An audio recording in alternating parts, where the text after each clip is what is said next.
Hello guys, welcome back to my channel. তো এই ভিডিওটা শুরুতে আমরা দেখি যখন ফ্যাং লিনজিয়ানের রুমে আসে, সে বলে এটা আমার রুম, তাই তুমি এখান দিয়ে বেরিয়ে যাও। বাট সে অনেক অ্যাটিটিউডের সাথে বেড়ে এসে বসে পড়ে অ্যান্ড বলে এটা তোমার নয়, যাও মানে বাসা। তাই যতক্ষণ সে না চায় ততক্ষণ আমি এই বাসা থেকে কোথাও যাচ্ছি না। যা শুনে লিনজিয়ানে তো অনেক বেশি রাগ হয় যে এই আপুদরা কবে বিদায় নেবে এখান থেকে।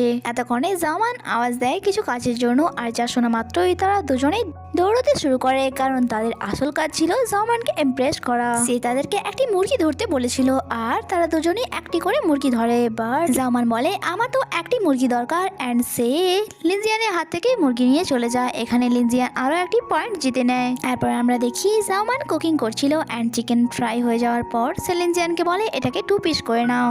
বাট লিনজিয়ান তো কুকিং এর সিও জানে না, তাই সে প্লেটেই চিকেনটি 2 পিস করতে যায়। এই চক্করে সে প্লেটটি ভেঙে ফেলে, যা দেখে জামান ভাবছিল যে এটা তো আমার মমের ফেভারিট প্লেট ছিল। আর লিনজিয়ানকেও বলে আমার মম তোমাকে ছাড়বে না, কারণ এই প্লেটটি আমার মমের ফেভারিট ছিল। তখনই সেখানে মম চলে আসে আর ভাঙা প্লেট দেখে মম জামানকে বকা দিচ্ছিল, যখন কি লিনজিয়ান বলে আন্টি এটা আমি ভেঙেছি, তাই আমাকে মাফ করে দিন। আর বলা মাত্র ওই মম তাকে মাফ করে দেয় আর খুশি খুশি বলে যে কোনো ব্যাপার নয়, এটা সামান্য একটা প্লেটই তো ছিল।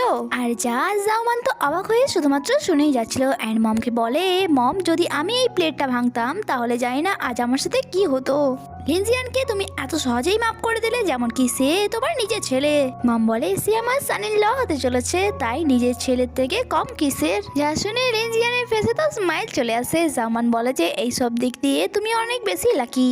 নেক্সট সিনে আমরা ফ্যাংকে দেখি যে স্যাড হয়ে বাইরে বসেছিল। তখনই তার কাছে জিংওয়ান আসে আর বলে কিছু কি প্রোগ্রেস হয়েছে? তুমি যেভাবে স্যাড হয়ে বসে আছো আমার মনে হচ্ছে যেমন তুমি গিভ আপ করতে চাইছো।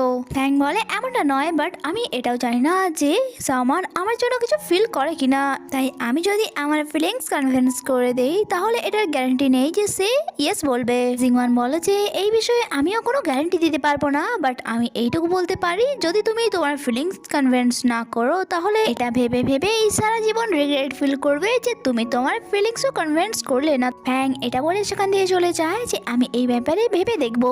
যখন জিংওয়ান ভাবছিল যে যদি না ফ্যাং কিছু করতে পারে তাহলে আই এম শিওর যে জামানের লিনজিয়ানের প্রতি ভালোবাসা চলেই আসবে। আর সেখানেই লিনজিয়ানের জ্যাকেট পরেছিল আর তার ফোনে লুহাওয়ের কল এসেছিল, যা জিংওয়ান রিসিভ করে নেয়। আর রিসিভ করা মাত্রই লুহাও বলে তুমি কবে ওই মেয়েটি থেকে পিছু ছাড়াবে?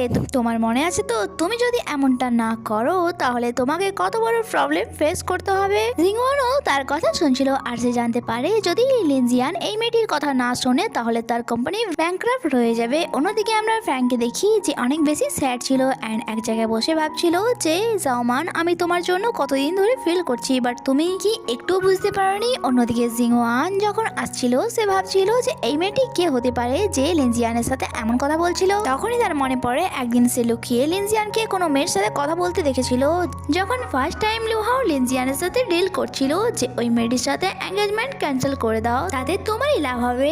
আর এটাতে লিনজিয়ানও এগ্রি করেছিল। প্রেজেন্ট টাইমে জিংওয়ান ভাবছিল তার মানে লিনজিয়ানের কোম্পানিকে ক্রাইসিসের মুখোমুখি হতে হচ্ছে, তার মানে সে এতটাও রিচ নয় যতটা আমি ভাবছিলাম। তখনই সেখানে মেন মো আসে যে তাকে একটি শার্ট গিফট করে আর বলে এটা আমি তোমার জন্য অর্ডার করেছি, আশা করি তোমার ভালো লাগবে। আর ওই শার্টটি অনেক বেশি এক্সপেন্সিভ দেখাচ্ছিল। জিংওয়ান এই ব্যাপারে তাকে জিজ্ঞাসা করতোই, বাট তার আগেই সে তার কাজে বিজি হয়ে যায়। বাট যেতে যেতে জিংওয়ানের নজর পড়ে ডাস্টবিনে, যেখানে একটি বিল পড়েছিল আর সেটা ওই শার্টেরই ছিল যেটা মিনমো তাকে দিয়েছিল। আর ওই বিলটিতে অনেক বেশি প্রাইস লেখা ছিল শার্টটি, তার সাথে সাথে অনেক ভালো ব্র্যান্ডেরও। যা দেখে জিংওয়ানও চিন্তায় পড়ে যায় যে মিনমো তো এত রিচ নয়, তারপরেও সে আমার জন্য এত এক্সপেন্সিভ গিফট অর্ডার করেছে। তাই সে সাইডে গিয়ে ব্র্যান্ডে কল করে আর যা থেকে জানতে পারে কয়েকদিন আগে মিনমো এই শার্টটি অর্ডার করেছে। অন্যদিকে আমরা লিনজিয়ানকে দেখি যে জামানের সিক্রেট প্লেসে ছিল আর সে তার ফিলিংস নিয়ে শিওর হয়ে গিয়েছিল যে সে জামানকে ভালো পেছে ফেলেছে, তাই সে তাকে প্রপোজ করতে চাইছিল, তাও আবার কোনো ভালো উপায়ে। আর তার অ্যাসিস্ট্যান্টও তাকে কল করে যে তার ফ্রেন্ডের মতো ছিল। সে জিজ্ঞাসা করে বস এবার আপনি কি করতে চলেছেন, কিভাবে আপনি জামানকে প্রপোজ করবেন।